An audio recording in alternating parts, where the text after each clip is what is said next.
안녕하세요. 스스로 삶의 주인이 되는 주인입니다. 이번 시간은 퇴근 후 시간을 잘 보내야 한다에 대하여 이야기해 보도록 하겠습니다. 우리는 직장 생활은 누구나 열심히 합니다. 그러나 퇴근 후 어떻게 시간을 보내느냐에 따라서 나의 삶이 달라지게 됩니다. 매일 친구와 술 마시며 보낸 사람과 꾸준히 운동과 독서로 나를 다져온 사람과는 다를 수밖에 없습니다. 많은 에너지를 직장 생활에 쏟아붓기보다는 비율 조절을 잘 해서 퇴근 후 잘 보낸다면 누구보다 앞서가는 삶이 될 수밖에 없습니다. 직장에서 생활은 다 열심히 합니다.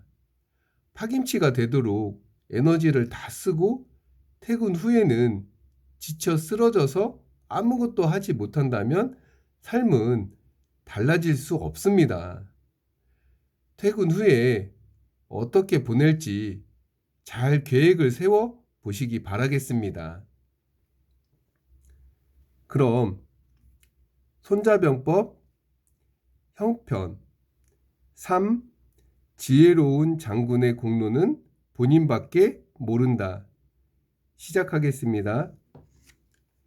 견승불과 중인지소지 비선지선자야 전승이천하왈선 비선지선자야 고거추호 불이다력 견일월불 위명복 물레정불 위총이 고지소위 선전자 승어이승자야 고선전자 지승야 무지명 무용공 고기전승 불특 불특자 기소조필승 승이 패자야. 승리의 예상이 다른 사람들의 예상을 뛰어넘지 못하면 높은 수준이 아니다. 전쟁의 승리를 세상 사람들이 온통 칭찬하면 아주 잘한 승리가 아니다. 솜털을 들었다고 힘세다 하지 않고 새와 달을 보았다고 시력이 좋다 하지 않고 천둥 소리를 들었다고 귀 박다 하지 않는다.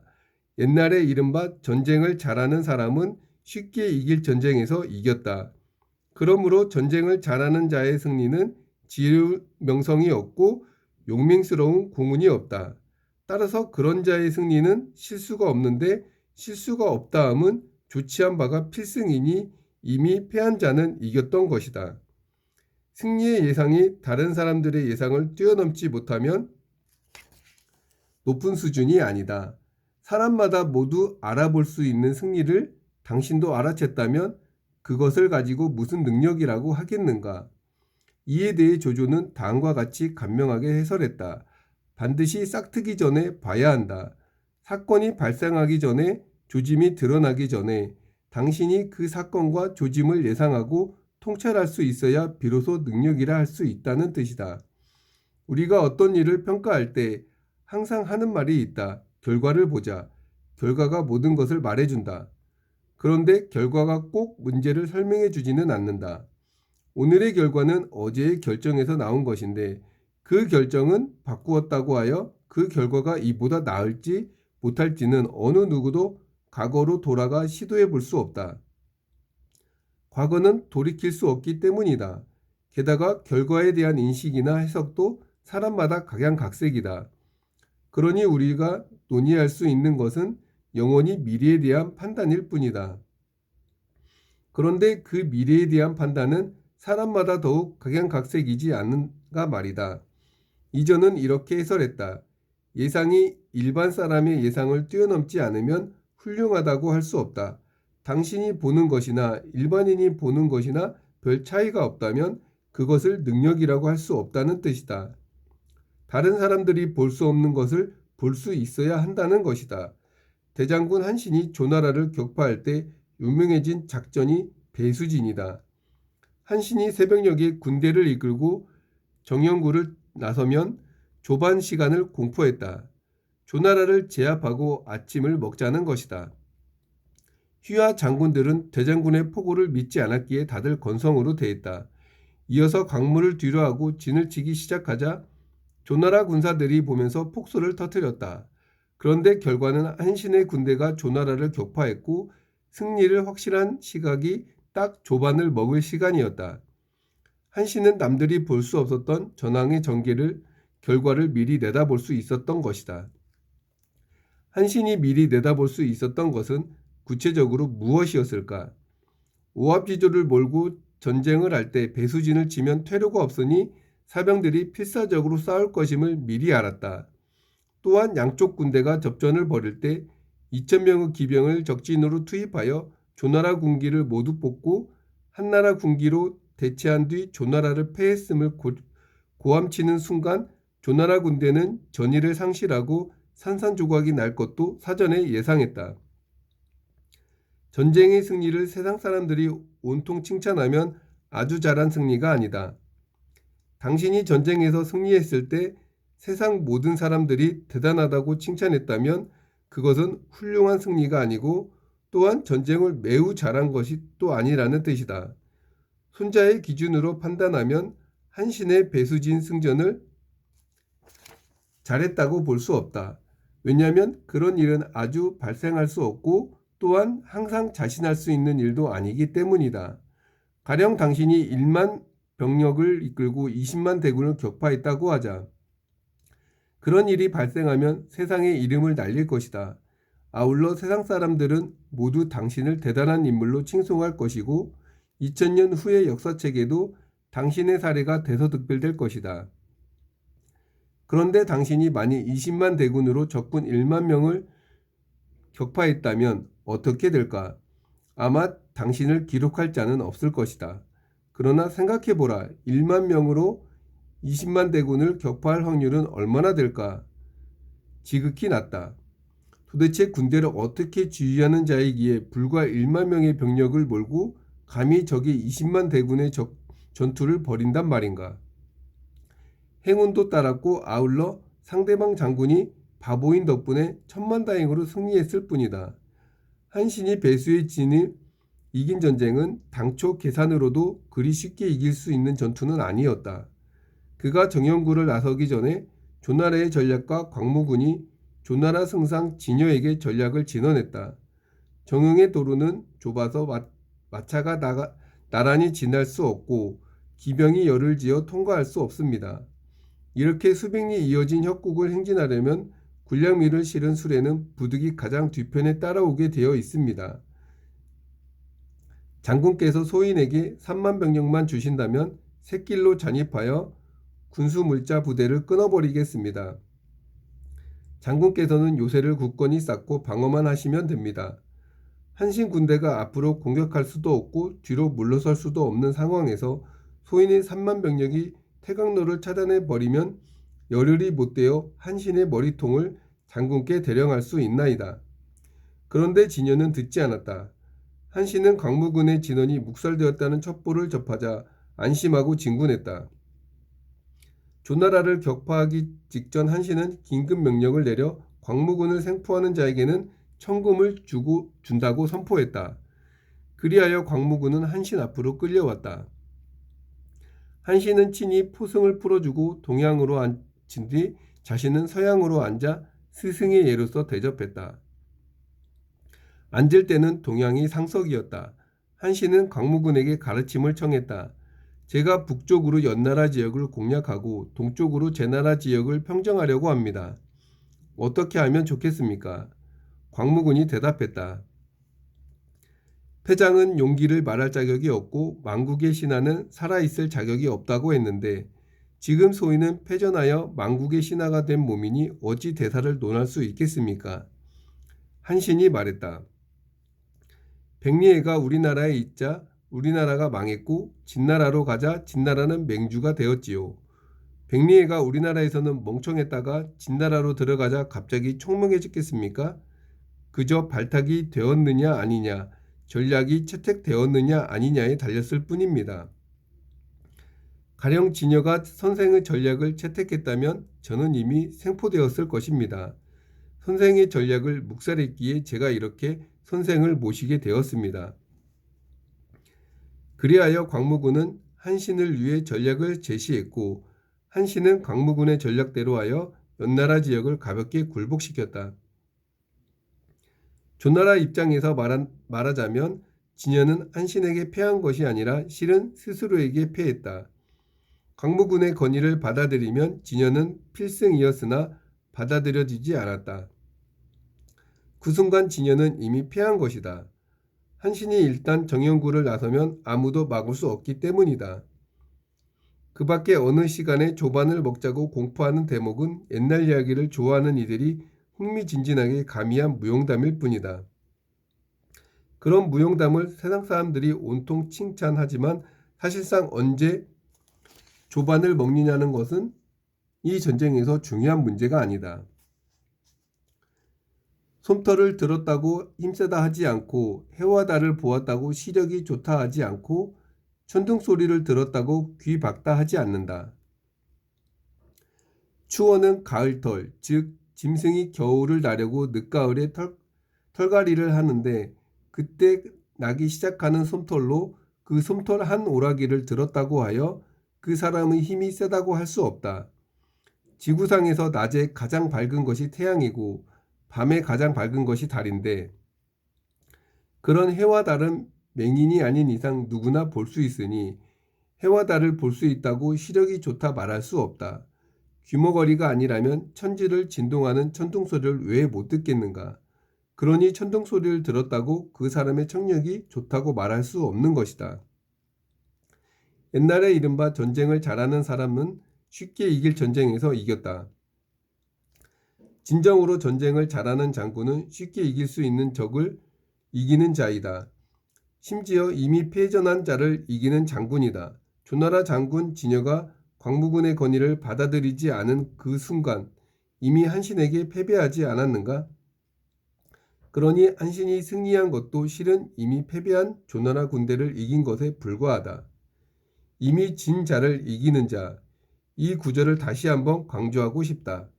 진정으로 전쟁을 잘하는 사람은 적을 이기려는 것이 아니라 적이 이미 패했을 때 비로소 개전한다. 그러므로 진정 전쟁을 잘하는 사람에게는 명장의 타이틀이 없다. 명장이란 어떤 사람인가? 이길 수 없는 전쟁을 이긴 자이다. 이길 수 없는 전쟁을 이겼기에 이름이 난 것이다. 항운이, 이광인이 하는 천고의 명장들이 그렇게 이름이 난 장군이다.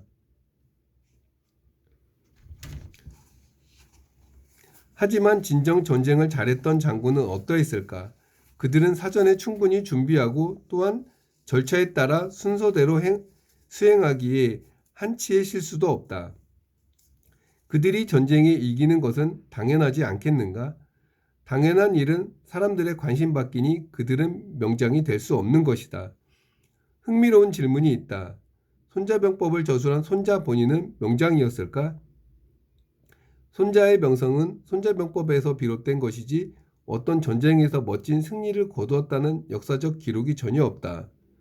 손자와 함께 오나라에 근무했던 오저사란 장군이 있었다.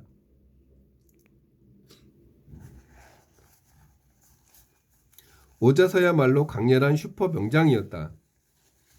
중국 역사상 최고의 여류시인 이청초가 항우를 가리며 읊었던 시구 살아서는 인거리요 죽어서도 귀용이라에 어울리는 그런 후거리였다. 복수로 일생을 보냈는데 특히 아버지의 억울한 죽음을 장렬하게 갚았으나 정작 본인 또한 억울하게 죽은 열혈 대장부였다.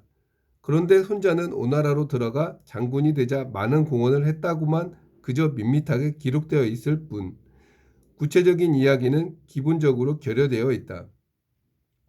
심지어 나중에 어떻게 죽었는지도 알 수가 없다. 평범하게 죽은 자의 죽음을 굳이 역사에 기록할 리 있겠는가? 그러니 손자는 자기 집 침상에서 편안하게 눈을 감았을 것이다. 오자서처럼 모함을 받아 억울하게 죽었다면 필경 기록에 남았을 것이기에 말이다. 그러므로 전쟁을 잘하는 자의 승리는 지혜로운 명성이 없고 용맹스러운 공운이 없다. 대단히 간남명료한 지적이다. 전쟁을 잘하는 자에게는 총명하다거나 용감하다거나 하는 그런 칭송이 없다는 것이다. 왜 그럴까? 조조는 이렇게 해설했다. 적의 미비점을 공격하면 승리를 거뒀다 해도 나는 혁혁한 공을 세울 수 없다. 중의학에서 말하는 상이치미명, 최고의 의사는 발병하지 않았을 때 말하자면 자각 증세가 없을 때 미리 알아보고 치료한다는 개념이 있다. 손자병법의 위 구절이 말하고자 하는 것과 이 개념은 정확하게 똑같다. 우리가 흔히 말하는 이른바 명의란 어떤 의사인가? 기사회생에서 해주는 일을 명의라 부른다. 다들 죽는다고 했는데 그 의사는 살려놓지 않던가? 그러니 그 의사는 지혜와 용기의 화신이며 명의가 되는 것이다. 하지만 다 죽어가는 환자를 모두 그에게 보낸다면 그가 모두 살려낼 수 있을까? 진정한 최고의 의사는 그렇기에 병이 난 뒤에 치료하지 않고 병이 나기 전에 치료한다.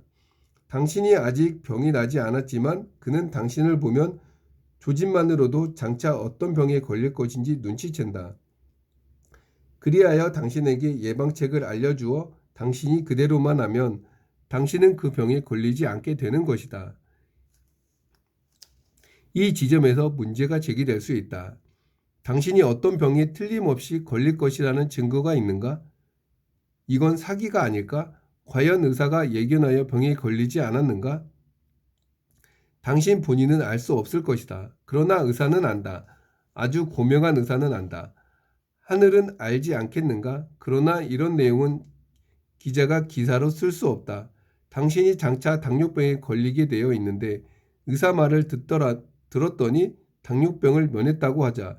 이 내용을 기사로 써달라고 했을 때 어느 미친 기자가 써주겠는가? 그러므로 진정 최고의 의사는 명의가 될 수 없다. 이름이 날 수가 없는 것이다. 이제 편작 삼형제 이야기를 들려드리겠다.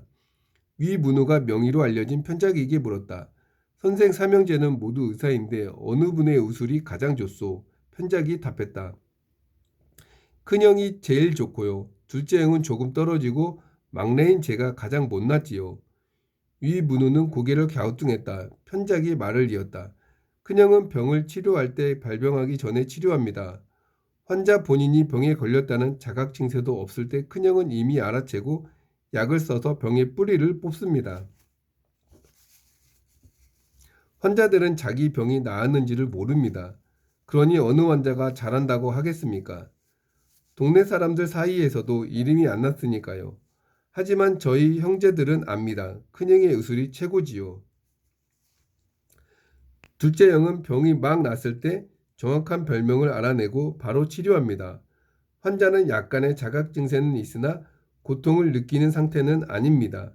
이럴 때 둘째 형은 약을 써서 바로 잡아줍니다.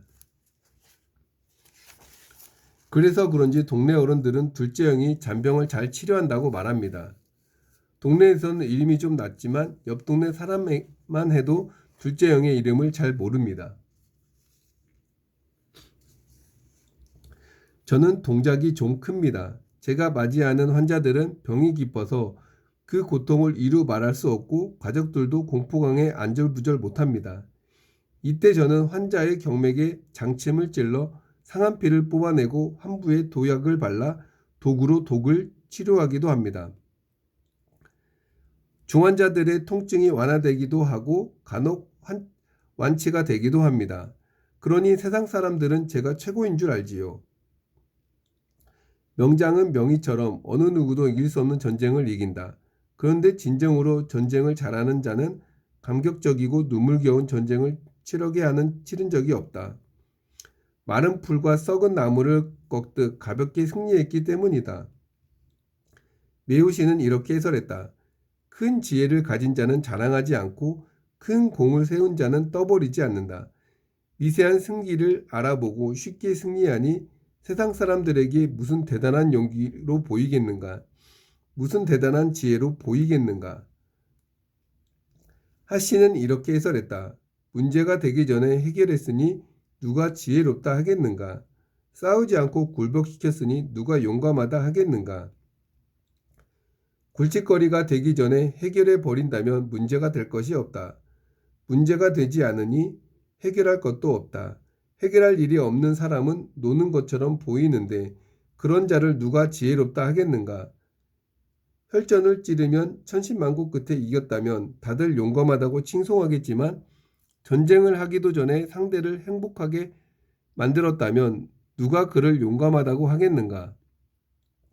결국 그런 사람에게는 지혜로운 명성이 없고 용맹스러운 공운이 없는 것이다. 이런 관계로 강교한 사람은 진작 문제가 있음을 알아채고 또한 그 문제를 해결할 능력도 있지만 짐짓 모른 척 지나쳤다가 급기야 문제가 골아터져 아무도 해결하지 못할 때 비로소 고개를 내밀고 나타나 문제를 해결한다.